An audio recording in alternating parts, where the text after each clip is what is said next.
Good morning and welcome to the Committee on Ways and Means. Committee Secretary, will you please call the roll?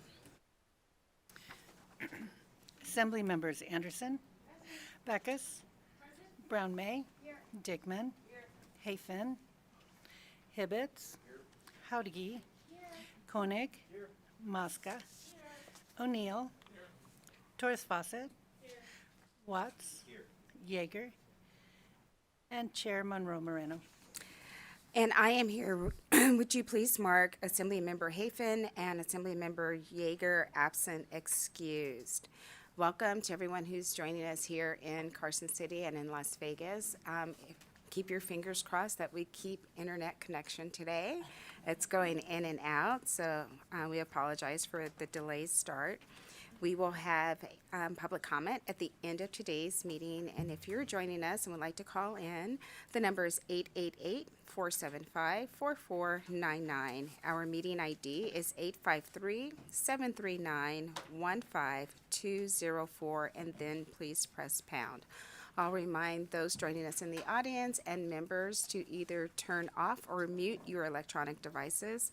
Members will be following along maybe on their laptops, depends on how the morning goes. So please do not take their activities on their laptops as inattentive. We will have the public comment at the end. This is a fiscal committee. All of the bills on our agenda today have had their policy hearing, with the exception of one, our very last bill. So that will be the only one that we will be discussing policy and the fiscal aspects of. So please keep your presentations short and focus on the money, and I will remind members to focus on the money aspects of the bills. And I insist that we are professional and polite to one another. Sometimes we hear things during a hearing that we don't like, but we will not be disagreeable. And if we are, I have no problem asking people to leave my committee room, and that includes the members. So with that, we will get started with the first bill on our agenda, and that is AB 76, which revises provisions relating to cannabis. Good morning and welcome to Ways.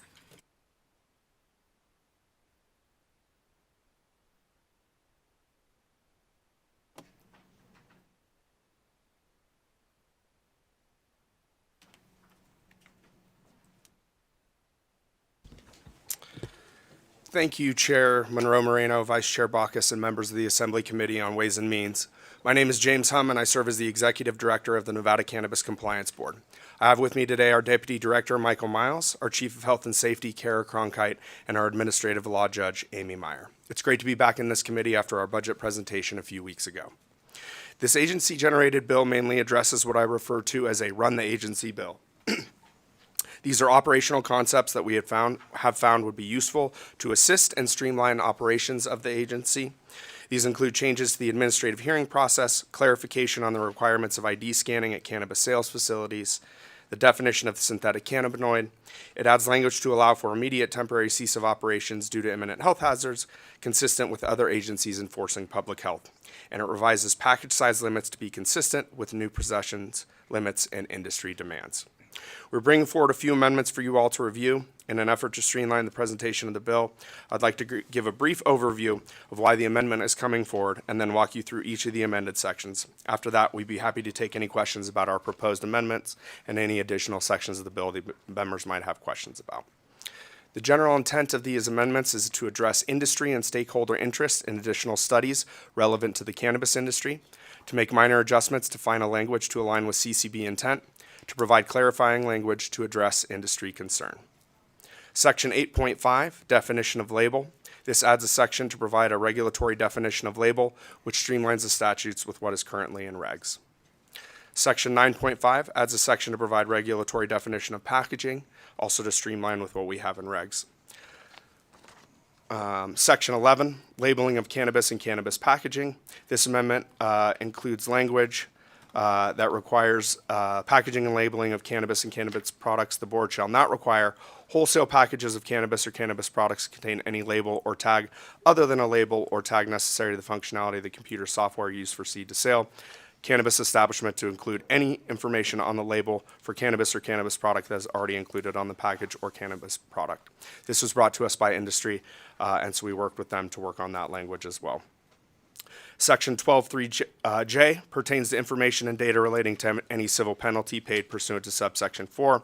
This amendment adds back the below language that was removed by error in the drafting process. Per this amendment, information and data relating to a civil penalty paid pursuant to a violation remain not confidential. Section 39.7, cannabis vending machines. This amendment reverts to the below existing statutory language, which reflects that cannabis vending machines shall not be allowed. So we want to reinstate what is currently in statute. No changes to that. The main updates are, or the other main amendments, Section 40.5. This adds a study of the potential for regulation, distribution, and taxation of hemp-derived intoxicating THC products and beverages in Nevada. Worked closely with industry on this. It's a rather lengthy study, the language that's in the proposed amendment, so I won't necessarily go through each and every section, but happy to answer questions on that in a nod to conciseness. And then lastly, Section 52.5 is a study to consider elimination of the wholesale cannabis excise tax, coupled with a potential increase to the current retail cannabis tax rate. Concept similar to this was floating around in AB 307. So also want to study that as well, depending on where that bill ends up going. We are confident, again, speaking to the fiscal, that we can conduct those studies through the Cannabis Advisory Commission via subcommittees that will come back up to the Advisory Commission as a whole and then transmit the results of those studies to the interim committees. And so with that, Chair, I will turn it back over to you. Thank you so much. I know that you mentioned that there were some other bills out there for 52.5. That language is also in AB 307. Could you, if there's other areas in your amendment that are in other bills, could you just quickly give me the bills for those different sections again? Absolutely. Thank you, Chair. And some similar concepts in Section 40.5 came from SB 356, which was looking at the regulation of hemp. So we looked at some of those. That bill did not move forward, but it's still something we aim to look at during the interim. So that was very important to us, along with industry and key stakeholders, that we continue that conversation during the interim. So that's why we wanted to add that to the bill. And I did hear you correctly that the board will not have a fiscal impact with any of the changes in the amended language. James Hum for the record. Sorry, I forgot that last time. That is correct, Chair. I'm confident we can do these studies with the resources that we have through the CAC and through our budget. I believe you did say it. I just like hearing it. So, Understood. no fiscal impact. Members, any questions? Assembly Member Baca. Thank you so much, Chair, and thank you, Director Hum, for your presentation, or Chair Hum, I guess it would be appropriate. The two that I had a question on with respect to both of the studies, one, I think addressing hemp is very important just because of the wide use of it. But with that, if, like, I could just imagine needs maybe of economists or others, like especially for the second portion of swapping how we're doing raising revenue off of the wholesale versus retail issue that I think kind of stemmed from discussions on AB 307. With respect to both of those, along with the hemp study, if you do need outside consultants, is that something that like is going to just be absorbed through CCB's budget? How would that happen? And do you anticipate the subcommittee needing outside like services of vendors to get this accomplished? Thank you for the question, Vice Chair James Hum, for the record. Again, like I said before, I'm confident that we can do that in-house, again, working with other agencies to potentially pull in an economist if necessary. The incredible job that the subcommittee did on our rescheduling and descheduling report, I think we all know that cannabis is and hemp are pretty relevant topics these days nationwide. We were actually able to pull in a lawyer from Colorado, I believe, that actually did it pro bono to help with that rescheduling and descheduling discussion. So I'm confident, even if we are unable to do that, that we can leverage other resources throughout the state as well as internally. We have an incredible team on board, from our fiscal team to our audit team, and again, I'm confident that we can move forward with that. And if that need arose, I'm sure we can find it somewhere in the budget if absolutely necessary. In the original bill as presented, the Attorney General's office had submitted a fiscal note, and that was a $0 amount. Have you had any conversations with their office with the amendments? Thank you, Chair James Hum, for the record. Actually, we have not. Sorry, that came to my attention late, and I had not had a chance to discuss anything specifically with them, but I will reach out to Chief Benitez Thompson as soon as we're done here. But I don't believe that any of that, anything would actually create an additional cost. We do have 4 DAGs on staff as well as our administrative law judge. So the administrative hearing process that we're trying to fix, Ms. Meyer actually will be able to handle the majority of that work. Thank you. Assemblymember Anderson. Thank you, Chair, and thank you for the presentation. So this is a little bit policy, but it has to do with the amendment. So I understand if we need to take this conversation offline, but when you're saying that you're going to study all products related to hemp on Section 52.5, that amendment, does that include any sort of animal feed that would include hemp products as well? Because I know that there is some organizations that have been trying to do that for some time. So I didn't know if you were also looking into the animal feed as it relates to the hemp. Thank you for the question, Assembly Member. That had actually not been our intention. It was more on the intoxicating hemp side and taxation, but worked very well with Director Goycochea, so happy to reach out to him as well if he has any concerns. Thank you. Members, any other questions on Assembly Bill 76? All right, not seeing any. Thank you so much for the presentation and for the amendment. We'll invite to the table anyone that would like to provide testimony in support of Assembly Bill 76.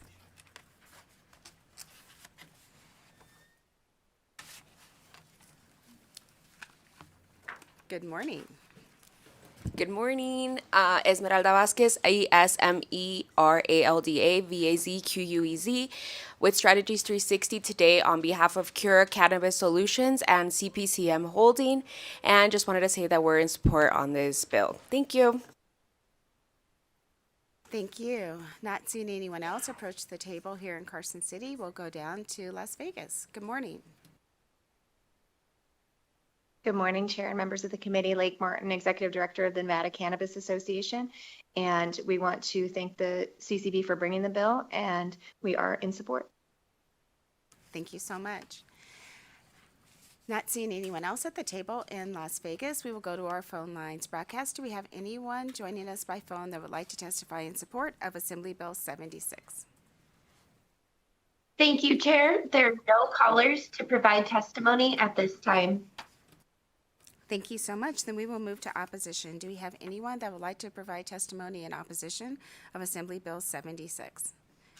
And not seeing anyone approach the table here in Carson City or at the table in Las Vegas. Broadcast, do we have anyone on the phone line that would like to provide testimony in opposition of AB 76? Chair, there are no callers to provide testimony at this time. Thank you. Then we will move to the neutral position. Is there anyone here in Carson City or Las Vegas that would like to provide testimony in the neutral position on Assembly Bill 76? And not seeing anyone approach the tables. And broadcast, I assume we still do not have anyone on the phone line. Is that correct? Yes, Chair, there are no callers at this time. Thank you so much. We'll ask the presenters if they have any closing remarks, and they're shaking their head no, so we will close the hearing on Assembly Bill 76.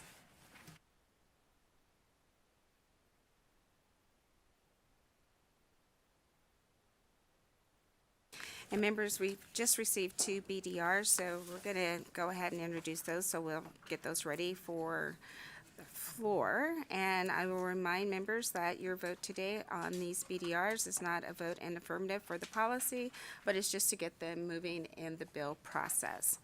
So with that, our first BDR introduction will be BDR 32-1130, which revises provisions governing the Department of Taxation. Are there any questions? Not seeing any, I'll accept a motion. So moved. Second. We have a motion from Assemblymember Backus and a second from Assemblymember Hodegi. Any discussion on the motion? Not seeing any. All in favor, please say aye. Aye. Any opposed? And the motion carries.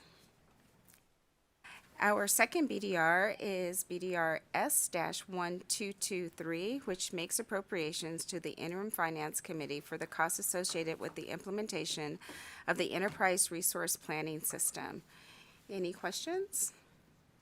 Not seeing any. I'll accept a motion. Second. We have a motion from Assemblymember Backus, a second from Assemblymember Hodegi. Any discussion on the motion? Not seeing any.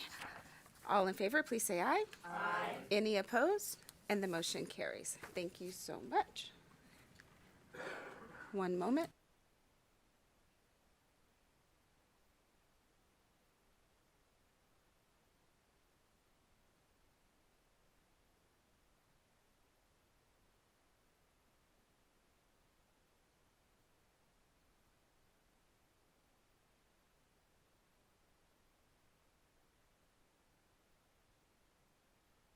Moving on to the next bill on our agenda for today, that would be AB 165, and we will open the hearing on that bill. And AB 165 is a measure which revises provisions relating to outdoor education. Good morning. Good morning. Thank you, Chair and Committee. I'm Erica Moscow, representing Assembly District 14 in East Las Vegas. Assembly Bill 165 is a Committee on Natural Resources bill that came out of the Outdoor Education Advisory Working Group. I'm presenting today because I chaired this amazing working group in the interim, which came out of Speaker Yeager's 82nd session, AB 164, to figure out how we could expand outdoor education in the state of Nevada. I thank the students, educators, community members, fellow legislators, Kennel Scott, who is here today, and all the state staff who helped make this group happen. Briefly, the policy of this bill establishes a sustained network to support and recognize school and teacher efforts in outdoor education. This was the most voted on recommendation from the working group and came from feedback from almost 1,000 Nevadans from all over the state, from focus groups, surveys, and member outreach. The Nevada Division of Outdoor Recreation put a fiscal note on the bill because of the potential meeting costs that could occur while standing up the network. We worked hard to amend the bill to add the language, quote, to the extent practicable, end quote, so that we are not mandating the number of meetings in statute and leave the decision to the division on how they're going to execute this policy. By adding that amendment, we were able to lessen the original fiscal note of total $34,506 in the biennia to $12,240 total in the biennia. I thank Administrator Denise Bonorio, who is helping us work through all of this this session, and she's here today to answer any questions you may have. So thank you, and in summary, the fiscal note is $12,240 or $6,120 in each fiscal year for travel and meeting expenses. Thank you, Chair and Committee, for considering. Thank you so much. And I will invite the division to the table.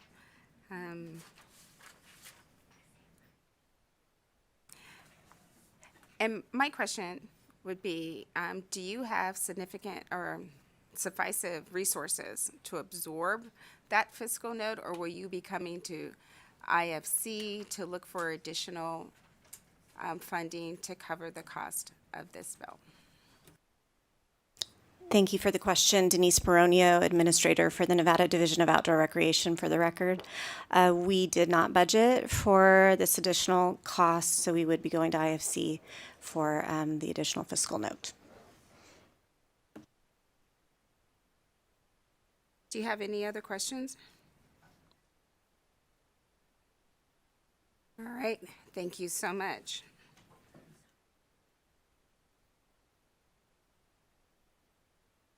And we'll invite to the table anyone that would like to testify in support of Assembly Bill 165.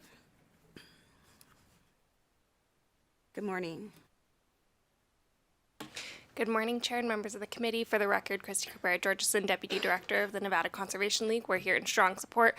Getting kids outside has many benefits to their physical and mental health, and this is another tool to get kids across the state outside a little more. We urge the committee support. Thank you. Thank you. Not seeing anyone else approach the table here in Carson City or in Las Vegas.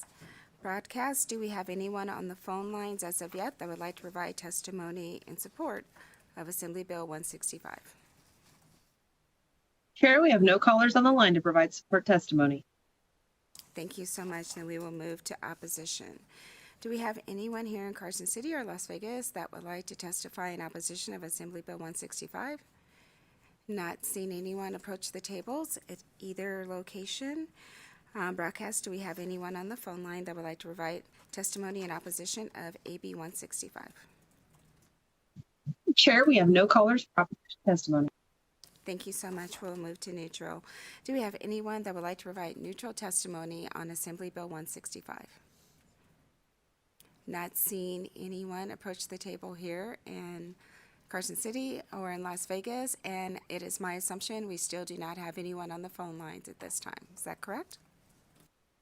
Yes, Chair, we still have no callers. Thank you so much, and we'll ask the sponsor if you have any closing comments. She is shaking her head no, and with that, we will close the hearing on Assembly Bill 165. And we will open the hearing on Assembly Bill 503, which revises provisions relating to governmental administration.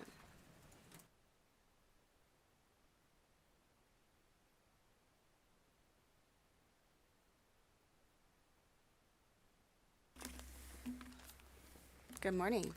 Good morning. Thank you, Chair Monroe Moreno and members of the Assembly Committee on Ways and Means. I'm Assemblymember Selena Torres Fawcett, and I proudly represent Assembly District 3. Today, I'm also here as Chair of the Joint Standing Interim Committee on Government Affairs for the 23-24 interim to present AB 503, which aims to address the unlawful possession of utility wire. This bill was introduced in response to a series of copper wire thefts that has impacted Nevadans, and with the wrong set of circumstances, consequences of copper wire theft can cause more than a disturbance to electricity in our household. It can also have life-threatening consequences and a significant physical impact, as the fiscal notes will represent. This bill was first discussed during the interim Government Affairs Committee about a year ago and is the culmination of over a year's work and the combined efforts of local governments, law enforcement, public defenders, telecommunication companies, public utilities, and the scrap metal industry. In summary, the bill designates penalties for willfully tampering with, removing, damaging, or destroying any critically electrical infrastructure to obtain utility wire. It also makes it unlawful for a person to possess or purchase the use utility wire except for certain circumstances. With the first reprint of the bill, the fiscal note from the Department of Corrections was removed on May 15th. The Nevada Department of Transportation and Clark County even anticipate a savings of $2.4 million and $3.1 million respectively each year in the biennium, on which it would typically spend to repair damages to cause copper wire theft activities. I will also note that this bill was modeled after the catalytic converter bill that was passed last legislative session. At this time, I'm open for any questions. Thank you so much for the presentation today, and thank you so much for the bill. We have heard for a number of years the issues that this is causing for our local municipalities. Members, do you have any questions? Assemblymember Bacchus? Thank you so much, Chair. And just kind of going over the fiscal aspect, I think it's pretty impressive when you submit an amendment that you actually get a savings, noting that Clark County submitted an unsolicited fiscal note providing a $4.6 million savings, and then Department of Correction removed the fiscal note. And so as it stands now, there's no knowledge of any other financial implications with the amended version. Assemblymember Torres Fawcett, for the record, no. With the fiscal note, the fiscal note has been removed. However, there is a significant savings to local governments as well as the state as a whole.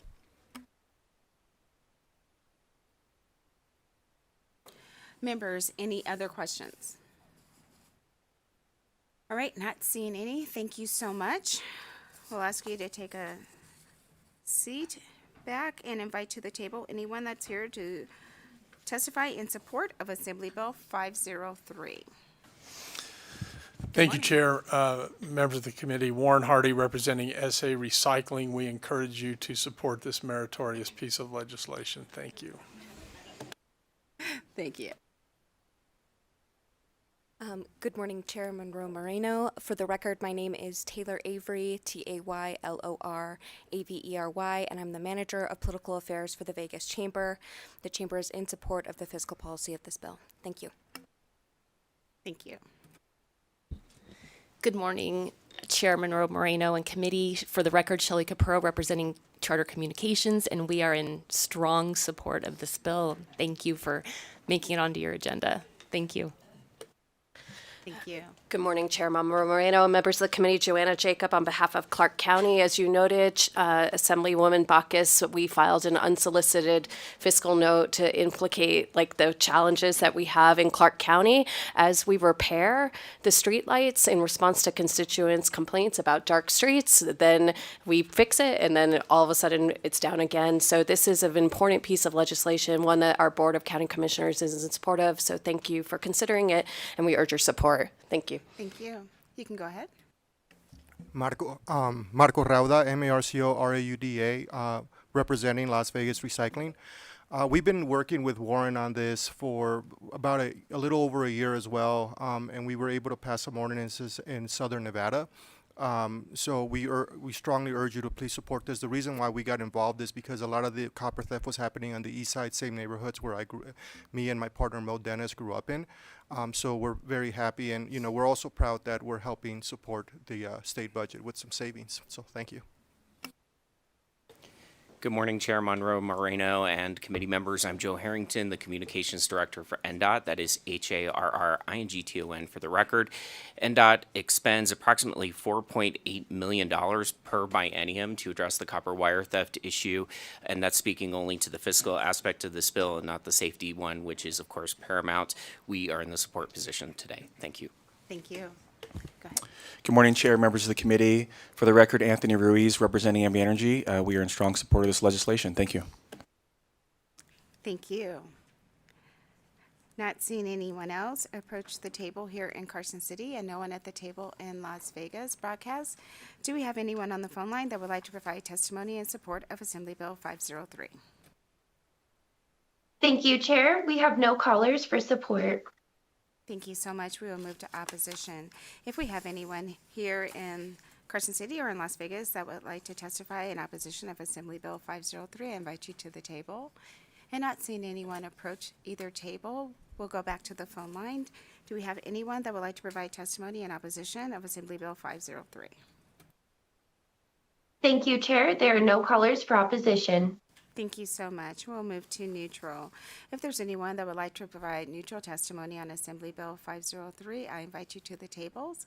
And not seeing anyone approach the table here in Carson City or in Las Vegas, we will go one last time to the phone line. Do we have anyone on the phone line that would like to provide neutral testimony on Assembly Bill 503?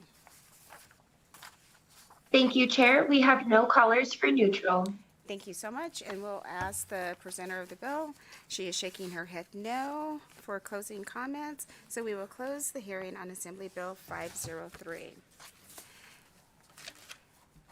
And we will open the hearing on Assembly Bill 515, which is a measure that revises provisions relating to adoption assistance programs. Good morning, and welcome to WACE. Good morning, Chair Monroe Moreno. Joanna Jacob on behalf of Clark County. With me at the table is Cadence Matievich on behalf of Washoe County. And AB 515 before you was a bill that we had proposed through the Interim Healthcare Committee. It is trying to address an issue that we have with the expenditure of a federal funding source known as adoption savings. Chair, I know we're moving fast, and I don't know if it'd be helpful to explain adoption savings. You can take the time to make the explanation. Okay, just for those who have not sat on the Human Services Subcommittee or might not be familiar with this funding source, what has happened, and I'm going to try and take this down to very simple statements. It's a very complicated funding formula, but what has happened in 2008, the federal law, as we have talked about many times before the legislature started to change with regard to foster care. And there's been multiple bill packages that have talked about putting funding towards post-adoption services and billing services that previously we were spending non-federal funding on post-adoption services and became eligible under the federal funding source known as 4E. So what happened at the federal level is we were spending on services on non-federal shares, and then with the passage of the federal legislation, it became eligible to be billed under 4E. That delta of what we were spending and now what we can bill to 4E is known as adoption savings.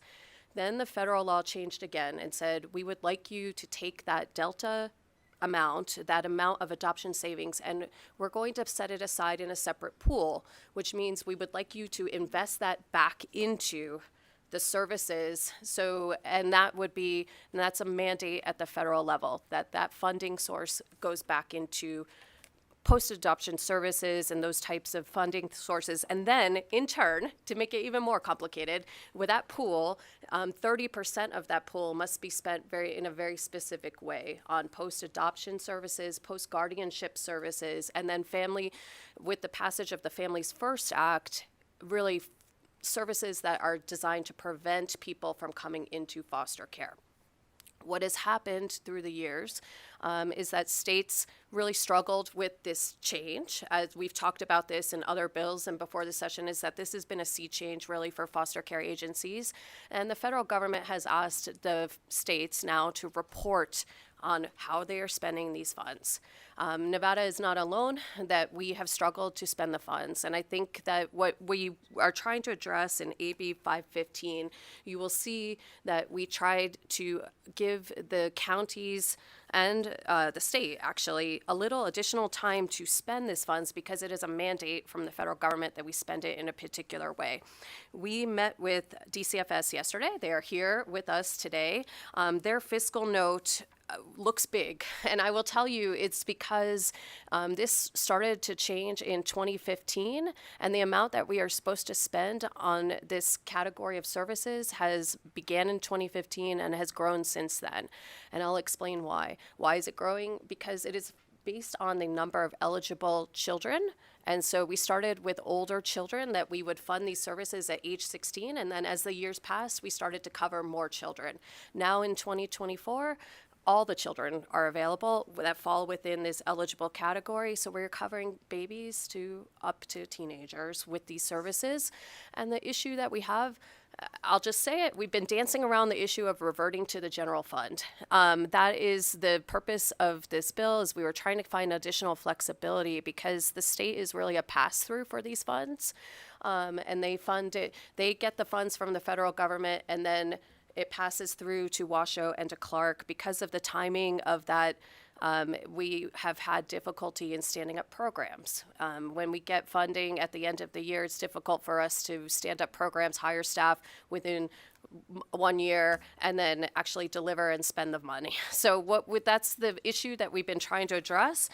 With AB 515, we did meet with, and I don't know if the state wants to come up, but we met with Marla McDade-Williams and Ms. McCann-Navarro, who I was on the fiscal staff at the state, and really we are working on a conceptual amendment to see if we can just wholesale remove the reversion to the general fund, not in a controversial way, but because there is no timeline for the expenditure of the mandate in the federal government, meaning the federal government mandates that we spend these funds, but not within a certain timeline. And so we would like to try and move ourselves into compliance with this and spend the full amount of the funding. The fiscal note that you'll see, the amount that you see, and they can come up and speak to it, is really the total amount that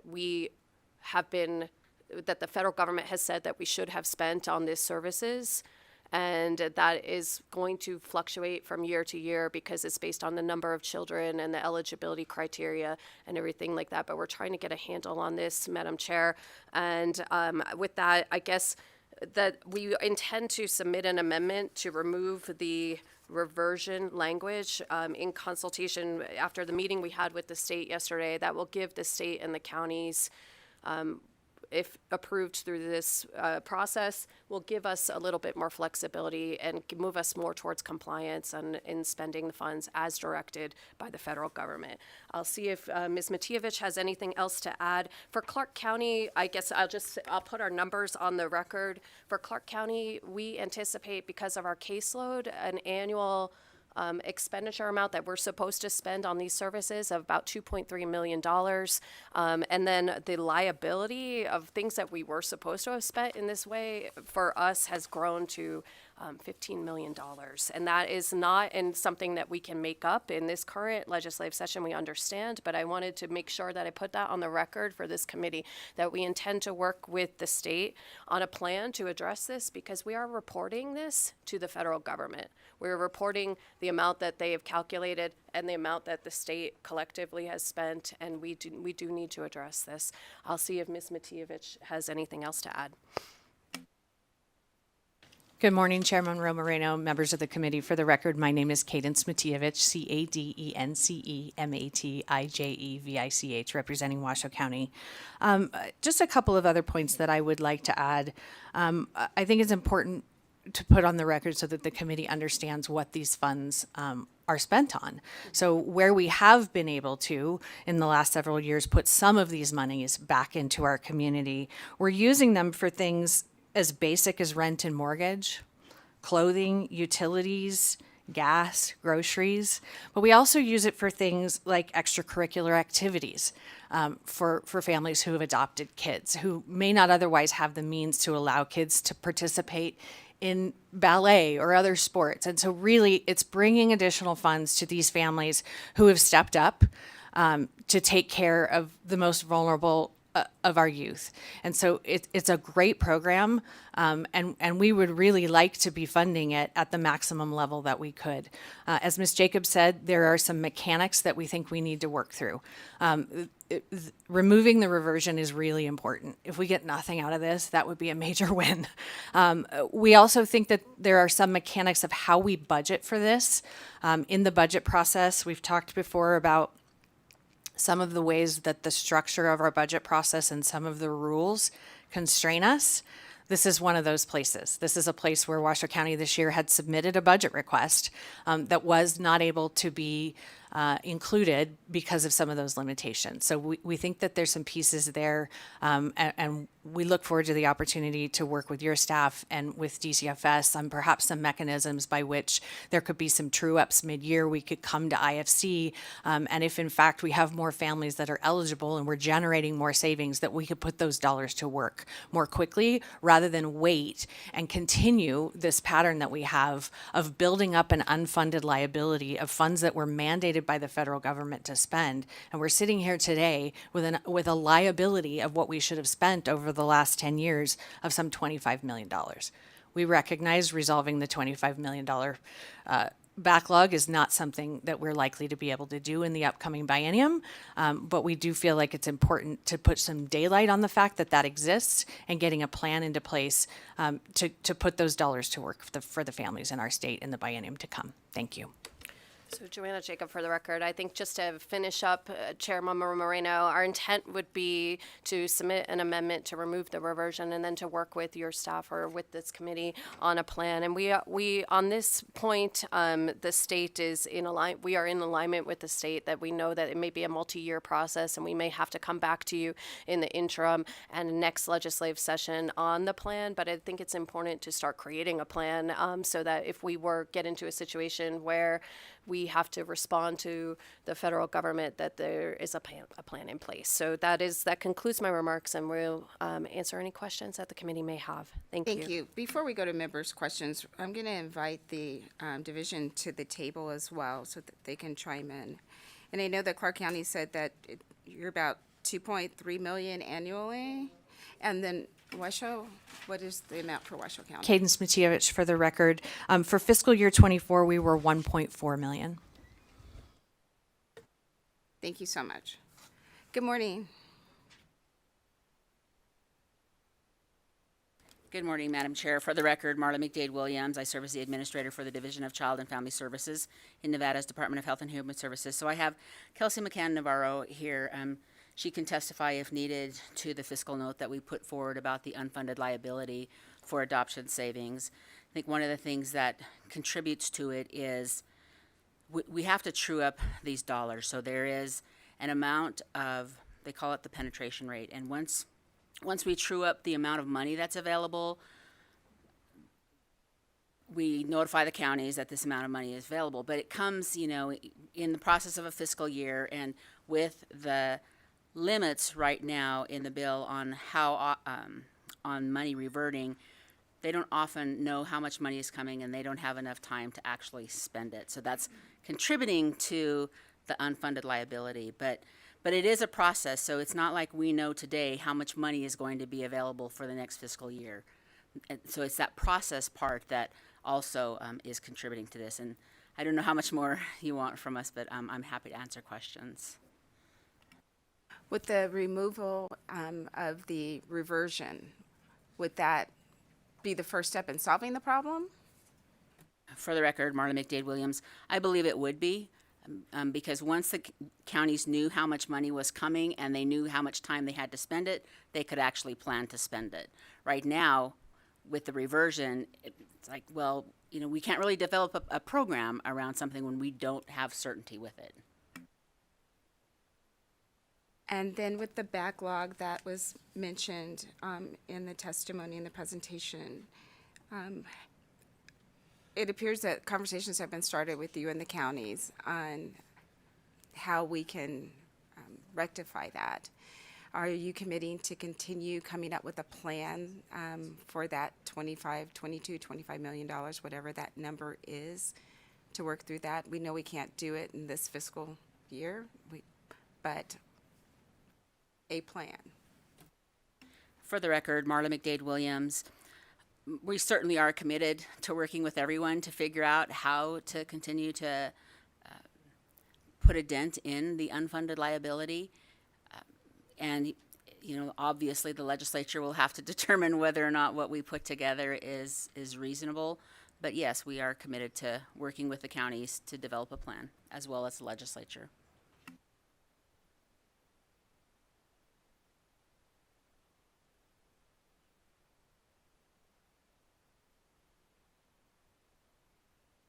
One moment.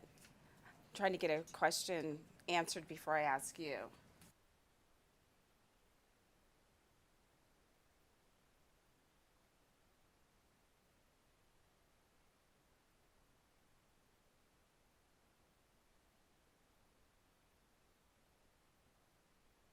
I'm going to ask all of you to work with staff because to make this change would be a change to a bill that we've already passed. It would have to work in conjunction with that. So I need all the bodies to work together. And then for the amendment for this bill, and then the amendment that will be needed in the Appropriations Act that we've already passed to make this fix. So probably should have had this hearing before the Appropriations Act, but we didn't know that. So a lot of work ahead of us. Members, any other questions? Assembly Member Bacchus. Thank you so much, Chair. I had a quick question because a couple things. One, I know, and I was grateful to hear that also money could be spent like under the Federal Family First Act. Have we as a state finally implemented like a plan that's been accepted by the federal government with respect to Family First?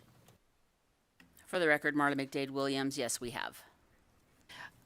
Great, because I know and I'm sad a lot of this didn't work out because I know Clark County, for example, has done some really good job making sure families have housing so that there's no neglect in a situation where families may not be able to provide for their kids. So there's things that it's unfortunate. Now we're looking back and hopefully they've been able to use some of these savings for those kind of programs because it sounds like there's a lot of good out there that money could be used for. My question is going to be, I was just quickly estimating, it seems like it's about 7 years of savings-ish if I was taking about 2.5 from Clark County and 2 from Clark County and 1.5 from Washoe that's happening each year.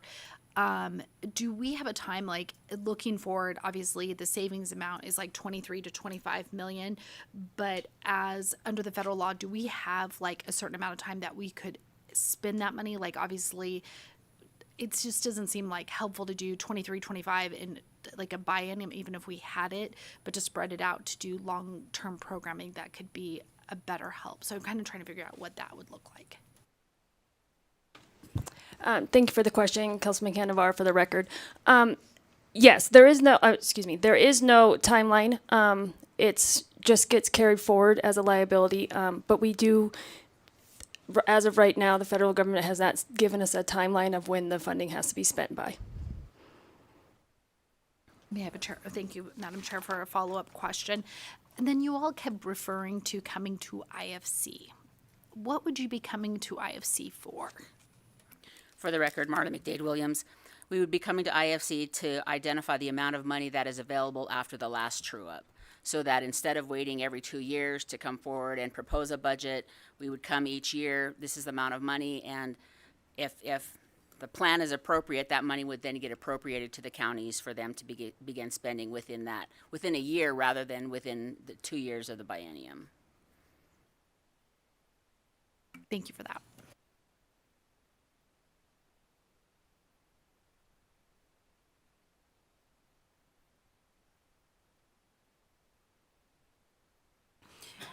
So it's not customary to have a work program for money to go from the state contingency account to the counties.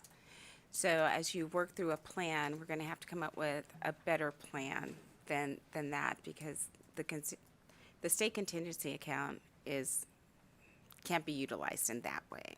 So let's have those discussions about how we fix this problem, but utilizing the contingency account, I don't believe is an option. Okay? Members, any other questions? Okay, thank you. I'll invite to the table anyone that would like to testify in support of Assembly Bill 515.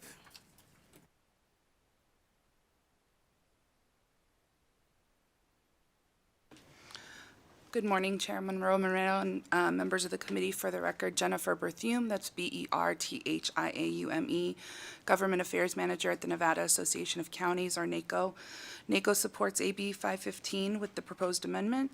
Child welfare programs, including adoption services, are delivered by DCFS in our rural counties.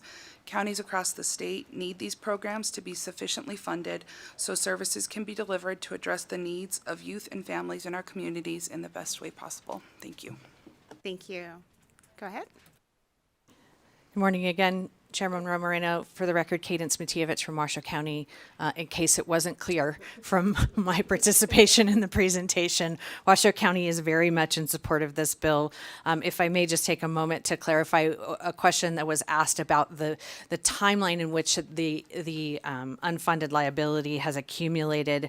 Assemblymember Backus, you referenced about 7 years, and that's about right. It was really between fiscal year 2015 and 2023 that unfunded liability accumulated. But there's an important point here, and Ms. Jacobs spoke to it in her presentation, that in those 10 years, the eligibility criteria and the ages that were eligible under 4E have expanded substantially. And so the amount of that unfunded liability that grew during that time was somewhat restrained.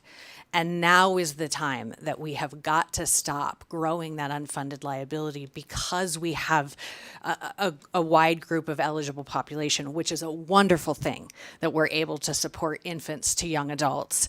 But if we don't make this change now, that $25 million unfunded liability will continue to grow and grow exponentially. We urge your support. Thank you. Thank you. Not seeing anyone else approach the table here in Carson City, and having no one at the table in Las Vegas, we will go to our phone line.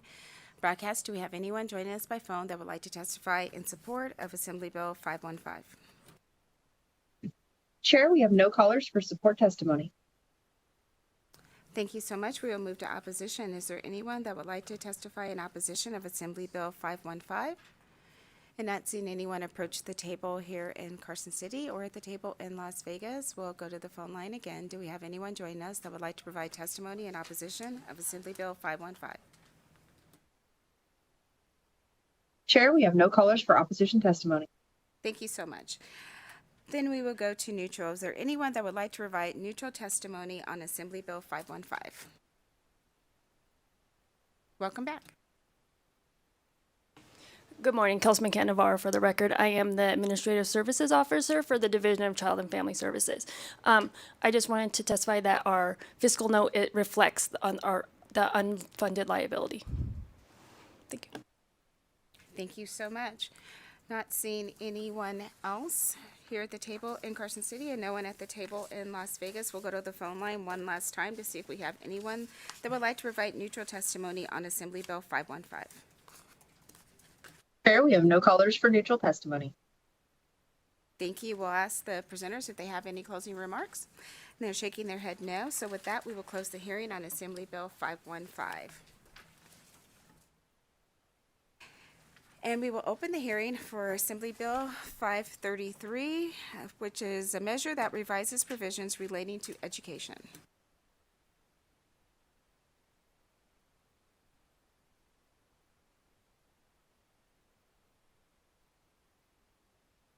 Welcome back.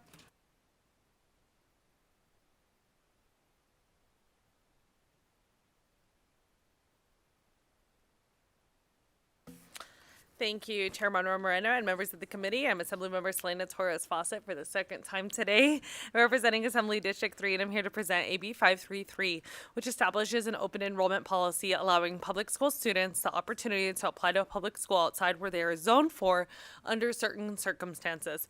To accomplish this bill, the bill does the following. First, it directs the Superintendent of Public Instruction to create a process where pupils can apply to transfer to other schools within their district. Please note the application may only be required if a pupil wishes to attend a public school outside their zone of attendance. The conceptual amendment empowers school districts to handle their own application process and policies, which the NDE would then review. Second, it requires NDE to publish data online detailing the number of transfers and vacancies within schools in those districts. Third, it provides each school district's Board of Trustees will define their own capacity for open enrollment and establish a selection method, such as a lottery system, to use when applications have reached the available capacity. It's important to note that the systems districts choose could vary. And fourth, it allows the Board of Trustees to elect not to provide transportation to people outside of their zone.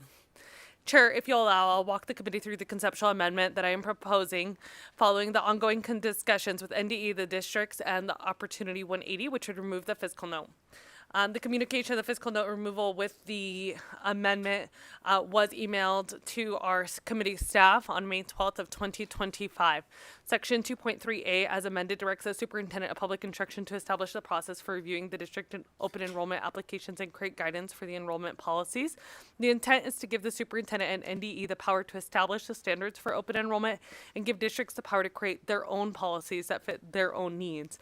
The proposed language does not require magnet schools, career tech academies, and dual enrollment high schools like CSN High School to have open enrollment policies, since these schools have established GPA or other standards for admission.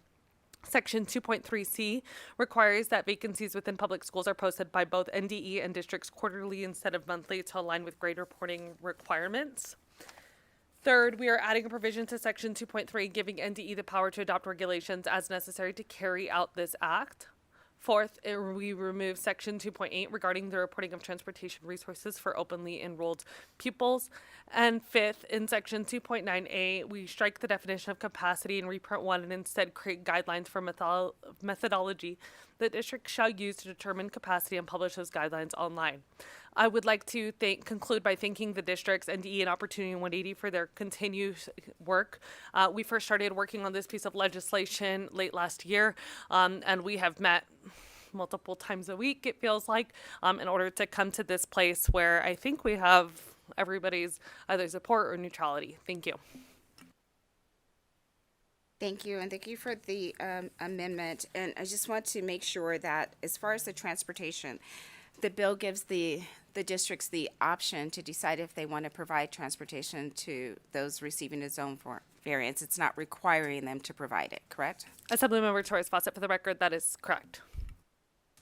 Members, questions? Assemblymember Backus. Thank you so much, Madam Chair. And I'm not sure if you made a comment about this. With respect to Nevada Department of Education, I saw that, and I just didn't have the email, but you have an email wherein the department, with your proposed amendment, would remove the fiscal note seeking the additional management analysis position. Assemblymember Torres Fawcett, for the record, yes, somebody from NDE is here as well to just confirm that there is no fiscal note. But yes, with the changes of the legislation, with the proposed amendment right before you today, we clarified that the department would not be responsible for establishing a single application process, which is what is in the first reprint of the bill. But instead, the department would create the guidelines so that the districts would then create the process. And if there is a representative from NDE that can testify to the fiscal note, I invite you to the table.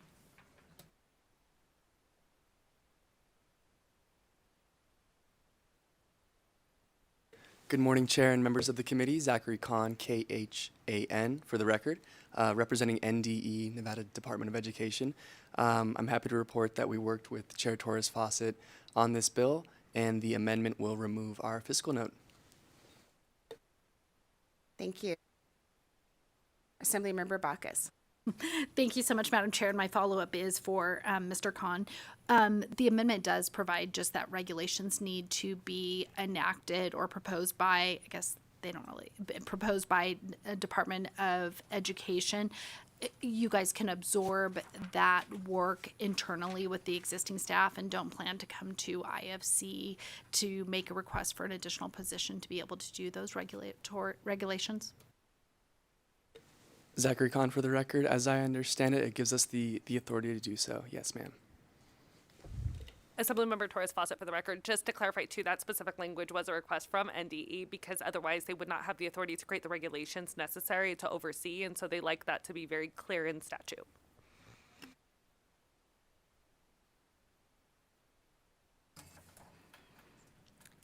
Just want to make sure. The original fiscal note was $245,000, $311.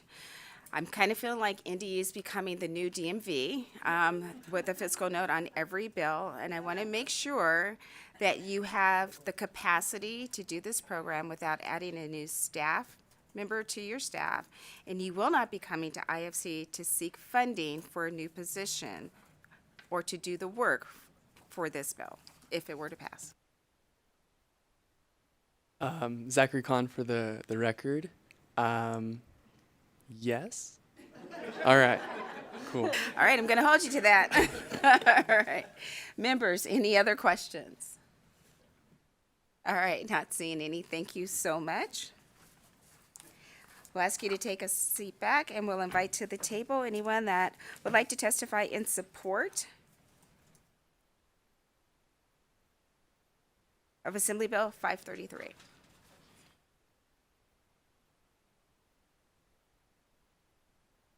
Hello again, Chair Monroe Moreno, members of the committee. For the record, my name is Taylor Avery, and I am the Manager of Political Affairs for the Vegas Chamber. The Vegas Chamber is in support of the fiscal policy behind this bill. Thank you. Thank you. You can go ahead. Good morning, Chair, Vice Chair, members of the committee. I'm Anthony Curry, Director of Advocacy and Public Policy for Opportunity 180, a nonprofit organization working towards a North Star of every kid graduating high school, college, and career ready, prepared to live the life they dream. Central to our work is ensuring that we are building and fostering conditions for every student to have equitable access to high-quality education that meets their needs. In support of that goal, we support AB 533 as open enrollment policies support stronger educational outcomes. As a student's address should not be the sole determinant of their academic success. In Nevada, traditional school zoning has contributed significantly to achievement gaps for students from areas of persistent poverty and other students who have historically been furthest from opportunity. As a state, we are in a unique position to learn from models, best practices, and lessons in implementation from 28 other states, including Colorado and Arizona, and to collaborate with national partners in adapting to policies to ensure Nevada students are in an environment where they learn best. A Fordham Institute study demonstrated measurable gains in both reading and math for students participating in open enrollment in Ohio. In New Orleans, open enrollment is associated with significant academic gains for Black students, with students who utilize open enrollment making test score gains of about 10 percentile compared to peers who did not participate in open enrollment. In support of every kid graduating from high school ready for the next step and prepared to thrive, we support AB 533. Thank you. Thank you. Good morning, Madam Chair and members of the committee. For the record, my name is Mary Przinski here representing the Nevada Association of School Superintendents, and we appreciate this bill and we're in support of it. Thank you. Thank you. Go ahead. Thank you, Madam Chair, members of the committee. My name is Tom Clark. That's Tomclark. On behalf of the Nevada Association of School Boards, the districts in which the sponsor was discussing or talked about, that she has worked with us very closely on this particular piece of legislation, and we very much support it, especially the local control side of things. Thank you, Madam Chair. Thank you. You can go ahead. Good morning, Madam Chair. Brad Keating for the record, representing the Clark County School District. We are here in support of Assembly Bill 533. We appreciate the sponsor, the stakeholders. We've had numerous conversations on this bill. There are other conversations taking place about open enrollment options, and we truly believe that this bill is a bill that all of us are happy with and look forward to seeing down the line. So thank you. Thank you. And while I have you at the table, Mr. Keaton, before you go, you don't get to go so fast. Will Clark County have a fiscal impact with this? I know Clark County had had open enrollment, zone variances in the past, and that was something that was adjusted under the leadership of a different superintendent who is no longer with us. How will this have a fiscal impact on Clark County School District? Brad Keating for the record. Thank you for the question. We actually, and I forgot to mention this, so thank you for asking the question. We had a fiscal note originally placed on this bill. That fiscal note is being removed based on this amendment. So there will be no cost moving forward on this process. Thank you. That's what I wanted to hear. Do we have anyone else that would like to provide testimony in support of Assembly Bill 533? And not seeing anyone else come to the table here in Carson City and no one at the table in Las Vegas, we'll go to the phone line. Do we have anyone on the phone line that would like to provide testimony in support of Assembly Bill 533? Thank you, Chair. We have no callers for support at this time. Thank you so much, and we'll move to opposition. Do we have anyone that would like to testify in opposition of Assembly Bill 533? And not seeing anyone approach the table here in Carson City or in Las Vegas, we'll go to the phone line one last time. Thank you, Chair. We have no callers for opposition. Thank you. We'll move to neutral. If there's anyone that would like to provide neutral testimony on Assembly Bill 533, I invite you to the table. And not seeing anyone approach the table here in Carson City and no one at the table in Las Vegas, I am going to assume we have no one on the phone line that would like to provide neutral testimony on Assembly Bill 533. Is that correct? Yes, Chair, that is correct. No callers for neutral. Thank you so much. We'll ask the bill sponsor if you have any closing remarks. And she is shaking her head no. And with that, we will close the hearing on Assembly Bill 533. And we will open the hearing on Assembly Bill 539. It's a measure which requires the Governor's Office of Workforce Innovation to establish a career coaching program for certain pupils in certain circumstances. And we'll invite our Vice Chair to the table.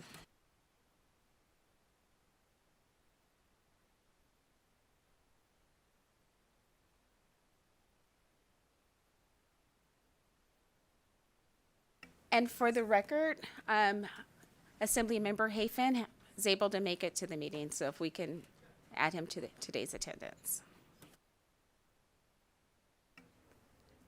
Thank you so much, Madam Chair and members of Committee on Ways and Means. My name is Shay Backus, and I have the privilege of representing Assembly District 37 in the northwest portion of Las Vegas. I am happy to come before you and present Assembly Bill 539 on behalf of the Joint Interim Standing Committee on Revenue. During the interim, various agencies presented on workforce development programs in the state of Nevada before the Revenue JESC. From these presentations, it was highlighted that there is a need to target disconnected youth with workforce development programs.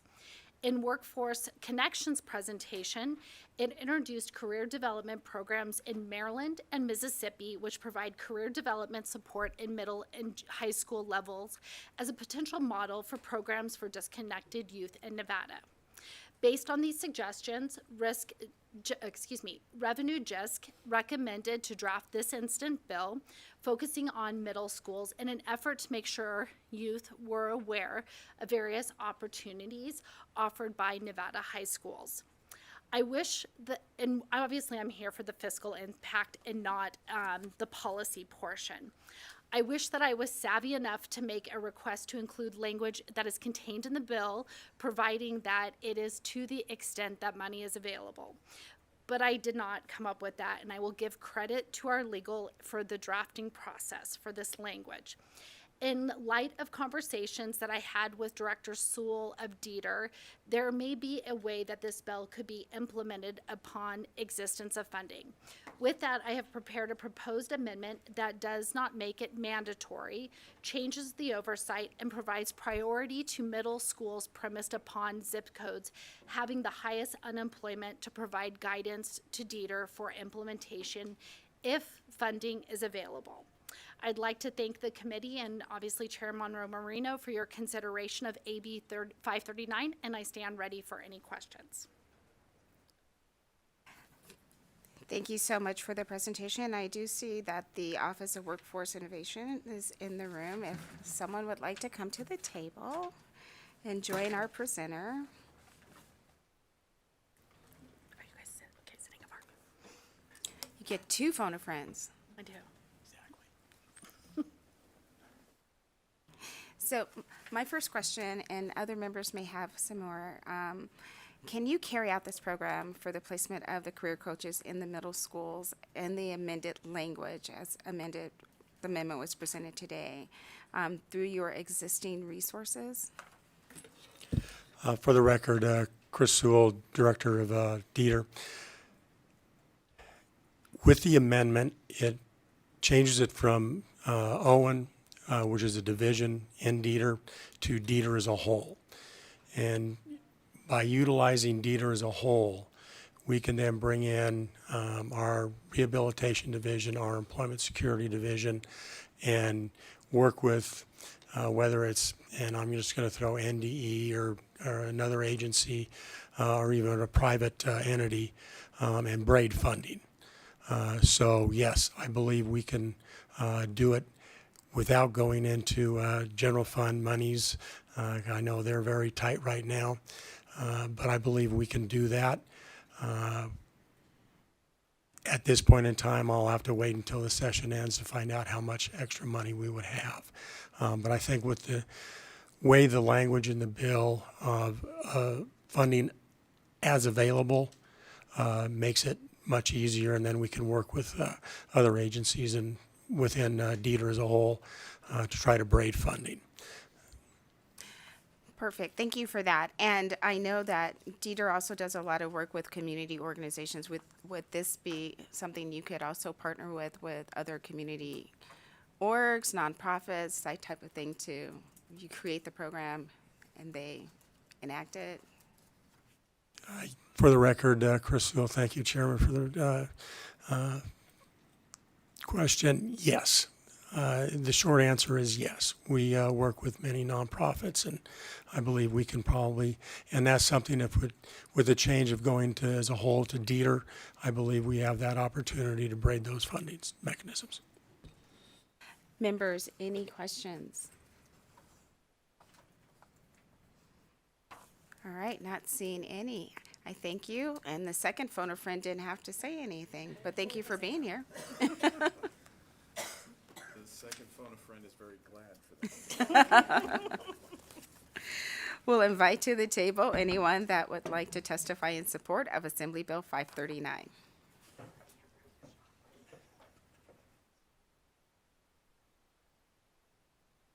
Welcome back to both of you. Good morning again, Chair Monroe Moreno, and the rest of the committee members. For the record again, my name is Taylor Avery, and I'm the Manager of Political Affairs for the Vegas Chamber. The Chamber is in support of the fiscal policy of this bill. Thank you. Thank you. Good morning, Madam Chair and members of the committee. For the record, my name is Mary Przenski, representing Nevada Association of School Superintendents, and we're in support of anything that will help our middle and high school students on career and deciding career paths. So thank you. We appreciate it. Thank you. Not seeing anyone else approach the table here in Carson City and no one at the table in Las Vegas, we'll go to our phone line to see if there's anyone that would like to provide testimony in support of Assembly Bill 539. Chair, we have no callers for support. Thank you so much. We'll move to opposition. If there's anyone that would like to provide testimony in opposition of Assembly Bill 539, I invite you to the tables. And not seeing anyone approach the table here in Carson City or in Las Vegas, we'll go to the phone lines. Again, do we have anyone on the phone that would like to provide testimony in opposition of Assembly Bill 539? Chair, we have no callers for opposition. Thank you. We'll move to neutral. If there's anyone that would like to provide neutral testimony on Assembly Bill 539, I invite you to the tables. And not seeing anyone approach the table in Carson City or in Las Vegas, we'll go one last time to the phone line. Do we have anyone on the phone that would like to provide neutral testimony on Assembly Bill 539? Chair, we have no callers for neutral. Thank you so much. We'll ask the sponsor, and she's shaking her head no for any closing comments. And with that, we will close the hearing on Assembly Bill 539. And we will open the hearing on our last bill of the day, which is Assembly Bill 590, which makes appropriations to and authorizes the expenditures of money by the Office of the Military for certain projects, programs, equipment, and contractual costs. Good morning and welcome to Ways. Good morning, Madam Chair, members of the Ways and Means Committee. Dan Waters, the Adjutant General, WATERS. It's our great pleasure to be with you today and discuss and answer your questions, the appropriations as part of the Office of the Military in the executive budget. Good morning, Chair Monroe Moreno and members of the committee. My name is Cheryl Tyler. I'm the ASO for Office of the Military, and we're here today to present AB 590. Section 1 requests general fund appropriations and corresponding federal funds authority for facilities maintenance projects and building asset replacements for Nevada National Guard Office of the Military facilities throughout the state. Section 2 requests general fund appropriations and also the corresponding federal funds authority for purchasing facilities equipment. Section 3 requests general fund appropriations to continue providing resiliency program to our members of the Nevada National Guard organization. Lastly, Section 4 requests general fund appropriation to pay out the federal government for the remaining state obligation for the Carlin Readiness Center out in Carlin. Thank you for your time, and we are available to answer any questions you may have. Thank you so much. Members, do you have any questions? This bill makes a general fund appropriation total amount of $6.9 million and federal funding authority of $4.4 million for the 25-27 biennium. Are there any questions? You're going to get off pretty easy on your first time to Ways. Look at that. All righty then. Well, thank you so much. Thank you, Madam Chair. For the presentation and your patience today, and we'll invite to the table anyone that came to testify in support of Assembly Bill 590.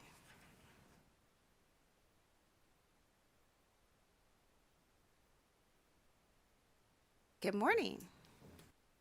Good morning, Chair and committee members. For the record, my name is Andrew LaPilbut. I'm the chairman of the United Veterans Legislative Council, representing the nearly 250,000 veterans in our state, and we highly support this bill. Surprise, surprise, right? Thank you so much. Not seeing anyone else approach the table here in Carson City and no one at the table in Las Vegas, we'll go to our phone line. Do we have anyone on the phone that would like to testify in support of Assembly Bill 590? Chair, we have no callers for support.